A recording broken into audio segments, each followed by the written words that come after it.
That is Bruno Mars and Marry You. Hope you're feeling all right this morning. Got lots of exciting things planned for this afternoon. It's Vicky with you, looking after the Win Evans show. And we're going to learn how to build our confidence. So we're over a month now into the new year, and I'm pretty sure that, many of us made a few New Year's resolutions that possibly have been long forgotten, cast aside. But if you are looking to make some big changes as we head towards spring and you're lacking the confidence to carry it through, my next guest may be the encouragement and the advisor that you need. Let's welcome to the show Dee McKay. She's a life coach. She started a confidence coaching course in Cardiff, and she's here to share her vision. Morning, Dee. Good morning, Vicky. How are you? I'm really good, thank you. Looking forward to speaking to you. When I heard you were coming on the show, I just thought this is great because sometimes it's the simple things that we forget that actually make such a big difference to our lives. I totally agree. I think it's what we do each day is what makes the biggest changes in how we feel. And I loved what you said about introducing, it's January's over and oftentimes, the New Year's resolutions have sort of fallen aside. And spring is a really good time to sort of pick them up again and get that encouragement. And I think the reason often that we forget our New Year's resolutions is we forget the why behind them. Why do we want to achieve this? Why do we want to get fitter? What is it going to bring into our lives? So it's a great chance to sort of reinvigorate ourselves and re-energize, knowing that spring is coming. It's a funny time of year, though, isn't it, winter? Because, everybody struggles to some degree with the short days. The weather's not great. It's hard to get motivated. It is very hard to get motivated. And so you've got to give yourself the bigger picture reasons. How do you want to be feeling 3 to 6 months from now, or even by the end of the year? So it's about, day by day, just doing little things that you may be putting off, procrastinating about, and just kind of making a pact with yourself. Just even if it's, and I say to my clients, even if it's just one thing that is going to bring you a bit more joy, a bit more happiness in the gloom. And for me today, that was going for a walk in the sun, because it has been really gloomy in Cardiff for the last few days. So, I was like, get my walking shoes on, out I go. And that made me feel a lot better. Oh, definitely. A bit of sun makes all the difference. Yeah, exactly. Do you think anyone's capable of increasing their confidence? Is it set in stone as part of our personality that we're either outgoing or we find things difficult because we're shy? I think we can all improve our confidence and grow it step by step. I think obviously naturally some people seem to be more outgoing than others, but I think there's also a case of sometimes under the surface the most confident people don't really genuinely believe that about themselves. So confidence can be taught. You can learn how to change the beliefs you have, the stories you may tell yourself, and also the negative thoughts, because funny enough, we have something like 50 to 60,000 thoughts a day, and most of them are negative or critical of ourselves. So it's sort of like we're our own worst enemy or our best friends, and so it's about building the best friend relationship with ourselves and working on growing more positive thoughts in our lives and focusing on what's good in our lives. And I think it's really about shifting our perspective, because it's very easy as well, Miss Weather, to go down sort of negative spirals and think everything's doom and gloom.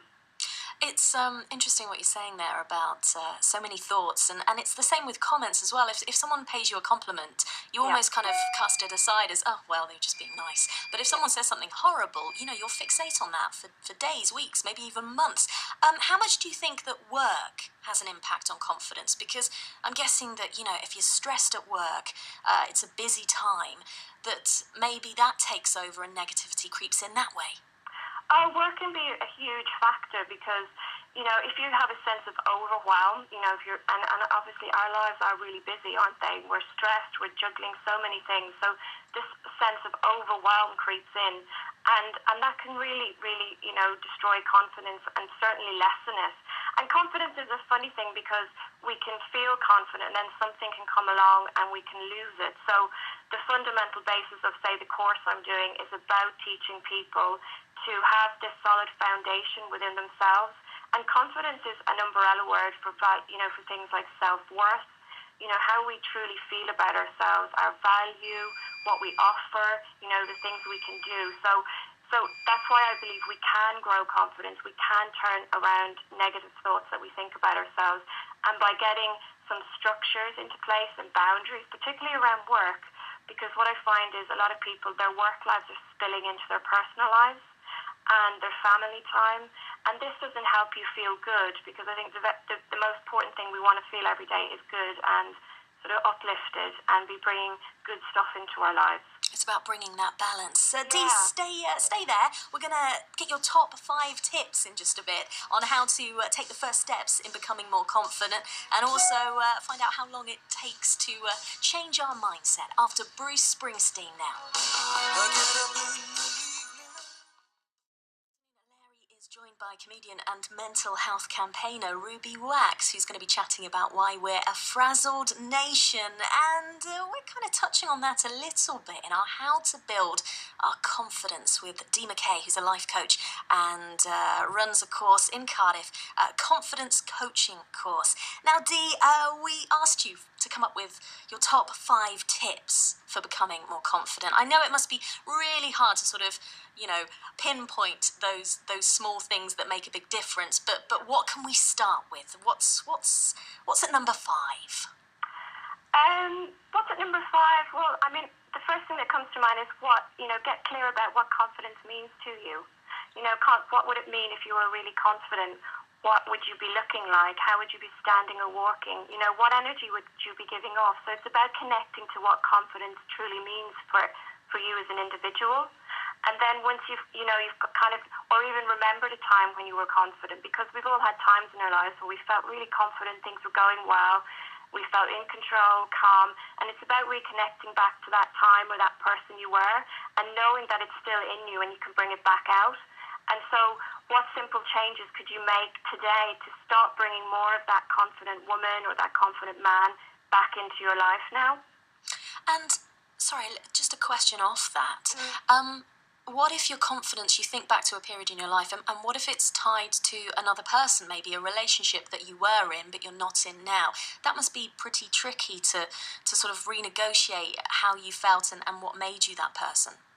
Yeah, absolutely. And oftentimes, our confidence is linked to other things, whether it's somebody in our lives, whether it's a job that we were in and we no longer are in. So the basic premise is detaching from external things and bringing this back into how you feel inside of yourself, no matter, whether you're in a relationship, whether you're in a good place, so that you're building this sort of natural self-assuredness that you can weather the weather no matter what it is. Does that make sense? Yeah. So moving from number 5 down to number 4 in your top 5 tips. And this is what I mentioned earlier, start a new hobby or get outside. Going into nature lifts our spirits. It focuses our attention outside of ourselves, and it's bringing in that word mindfulness, just to be mindful of what's around you. The spring is coming, buds are blossoming. So, doing this helps to boost your confidence because it boosts how you feel within yourself. And if you're scared about joining a club, if you've low confidence, the thoughts of maybe going to a yoga class is scary. So ask yourself, this is a great question, what is the worst that can happen? What is the worst that can happen if I go? What if I feel my fear and just push through anyway? Think about it in terms of what wonderful new people you might meet, what things you're going to learn. So it's a case of remembering, if you always do what you've always done, you'll always get what you've always got. So it's about changing your habits and bringing new things into your life little by little. Taking a deep breath. And at number 3 on your list. I talked about this before. Switching your focus helps shift how you feel. So making a positive list at the end of your day. Even if you think you've had the worst day ever, there's always little moments of gold in there, good things that happened, people who made you smile. So it's about shifting. Confidence is really about shifting your focus to positive things in your life, things that are working, things that feel good. And it doesn't matter how small or insignificant they may be, they all add up to help you feel better in yourself. And when you feel better within, your confidence is going to grow naturally. And number 2? I think get honest with yourself. Sometimes we just forget how amazing we are. And this is a really useful exercise to really think about what makes you unique and special. What are you most proud? What are you most proud of achieving in your life? There's maybe things you've forgotten about that you've done years ago. And I think this is, sometimes we forget our unique qualities, the simple things that we do that impact others, and the light that really is in all of us. So it's about, lighting ourselves up again and shining that around our families and our work environments, and just, building ourselves up by remembering who we really are. And your number one top tip on becoming more confident, Dee? Oh, this is a big one, and it's about really becoming aware of your, your inner critical voice, because this is crucial to growing confidence. We have this voice, all of us do, in our heads that can tell you, oh, I'm not good enough, and I could never do that, and I'm too old. And so it's about knowing this voice is kind of sabotaging your success and is holding you back. So I think the biggest step here is knowing that it exists and it's not really truly who you are. And it's sort of an internal battle that sort of eats away at our self-worth, our self-esteem and confidence, and, leads us to having stress and lots of overwhelm. So it's about, there's a lot to do in terms of undoing this, but the first step is really that awareness that these thoughts are not really true, and you have to challenge them in your head. Is it really true that you can't, go to that yoga class because you might look silly? No, it's not. So it's really about pushing through any negative thoughts and knowing that they're not ultimately true. Oh, Dee, you really have taken us through, again, reminding us of those small changes that we can make that will hopefully have a big, big difference and a big impact on our lives. A big thank you to Dee McKay, a life coach with her confidence coaching course in Cardiff. Somebody